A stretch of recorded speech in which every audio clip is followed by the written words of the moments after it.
Prostate से डर मेरे को भी लगता है और आपको भी डर लगता है, और डरना भी ज़रूरी है, क्योंकि बहुत सारी एक ऐसी चीज़ें हैं जो मार्केट में आपको को ना चाहते हुए भी आपके माइंड को दी जाती हैं। जैसे कि प्रोस्टेट अगर हो गया तो आप कैंसर के पेशेंट बन गए, तो ऐसा नहीं होता और ये मिथ की तरह है।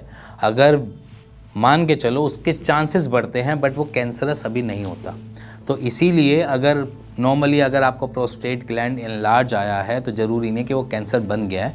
कैंसर बनने के चांसेस में खड़ा है, बट अभी बना नहीं है, तो इसलिए घबराना नहीं है, डरना नहीं है। सेकंड मिथ, प्रोस्टेट हमेशा बूढ़ों में मिलता है, ये भी एक मिथ की तरह है। हम एज इन क्लिनिकल प्रैक्टिसेस में भी देखते हैं कि पेशेंट अप्रॉक्सीमेटली 40 की एज में भी प्रोस्टेटोमेगोली का पेशेंट बन जाता है।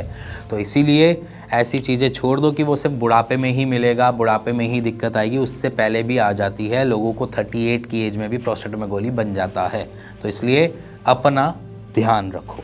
थर्ड मिथ, सर्जरी ही एक इसका आखिरी ऑप्शन है, अनटिल अनलेस उसको कोई भी कंट्रोल नहीं कर सकता। ऐसा मानना गलत है, क्योंकि यहाँ पर ऑल्टरनेट मेडिसिन अच्छा काम करती हैं, होम्योपैथी बहुत अच्छा काम करती है, आयुर्वेद भी यहाँ पर थोड़ा अच्छा काम करती है, और मार्केट में अवेलेबल भी हैं इनके थोड़े थोड़े ट्रीटमेंट्स। आप अगर चाहो तो किसी भी ऐसे फिजिशियन से जो ऑल्टरनेट मेडिसिन पे काम करता है, उनसे अपने बारे में कंसल्ट कर सकते हैं। फोर्थ मिथ, प्रोस्टेट एनलार्जमेंट से हमें सेक्सुअली दिक्कतें होती हैं, एज सच कि हम सेक्सुअली ज़्यादा एक्टिव नहीं हो पाते। इसमें थोड़ी सी सच्चाई है भी और थोड़ी सी नहीं भी है। सच्चाई इसलिए क्योंकि वो हमको प्रेशर दे रहा होता है एज इन हमारे ब्लैडर पे और हमारी हर जगह पे, जिसकी वजह से हमें थोड़ी कॉम्प्लिकेशंस मिल सकती हैं। बट ऐसा नहीं है कि वो आपकी सेक्सुअल लिमिटेशंस को ही ख़त्म कर देता है या सेक्सुअली आपको वीक बना देता है, ऐसा नहीं होता। आप अगर उसके दौरान एक्सरसाइजेस करते रहते हैं तो आपको कुछ एज सच ट्रबल्स देखने को नहीं मिलती हैं।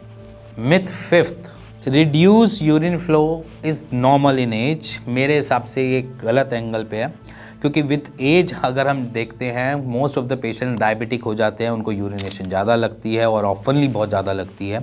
साथ ही साथ अगर प्रोस्टेटोमेगोली हो जाती है तो यूरिन ब्लैडर पर प्रेशर पड़ता रहता है, तो इसीलिए वहाँ पर हमारा यूरिन हमेशा ऐसे ही अर्ज पे रहता है कि अभी निकलेगा अभी निकलेगा। तो इसीलिए अगर विद एज की बात करी जाए तो हम ज़्यादातर देखते हैं पेशेंट में यूरिन का फ्लो बढ़ता है, विद एज बढ़ता है। और अगर प्रोस्टेटोमेगोली हो गई तो भी बढ़ेगा, और अगर आप डायबिटिक हो तो भी बढ़ेगा। मिथ सिक्स, कि अगर प्रोस्टेटोमेगोली में अगर हम पानी को ना पिएं तो हमारा यूरिनेशन का प्रेशर कम लगेगा।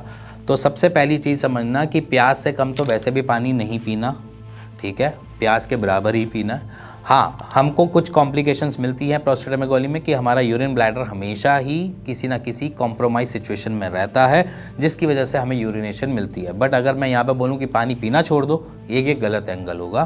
तो इसलिए पानी पीना है, जितनी प्यास लगती है पानी पीना है। अगर यूरिन आ भी रहा है तो कोई बात नहीं, बट आपके शरीर को हाइड्रेशन की भी रिक्वायरमेंट होती है, तो वो कहाँ से लेगा, वो आपके वाटर इनटेक से ही लेगा। सो इसलिए अगर जो आपको ये कह रहा है कि पानी मत पियो, ऐसा गलत है। पानी पियो, थोड़ा पियो, बट पीना ज़रूर है। हाँ, रात को अवॉइड करो, क्योंकि रात को यूरिनेशन का प्रेशर ज़्यादा लगता है और सर्दियाँ ज़्यादा हैं, तो यहाँ पर हमारा यूरिन का अर्ज जो है वो एट नाइट हमें थोड़ा ज़्यादा मिलता है। तो इसीलिए रात के टाइम थोड़ा पानी कम पियो, दिन के टाइम आप पियो, धूप से को पानी पियो। लास्ट मिथ वो ये कहती है कि प्रोस्टेटोमेगोली को कोई रोक नहीं सकता।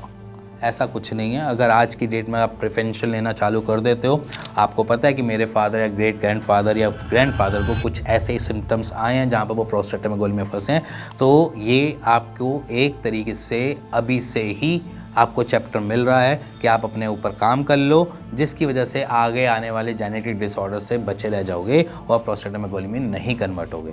तो इसीलिए अगर कुछ भी ऐसा आपकी फैमिली में हुआ है तो आज से आप प्रिवेंट करना स्टार्ट कर दो। कुछ एक्सरसाइजेज मैंने बना रखी हैं, कुछ वीडियोज़ मैंने डाल रखी हैं, आप उसको फॉलो करना स्टार्ट कर दो कि आप कभी भी प्रोस्टेटोमेगोली में ना फंसो। इसी के साथ stay healthy and take care. इसी के साथ मिलते हैं नेक्स्ट वीडियो के लिए, तब तक goodbye and take care.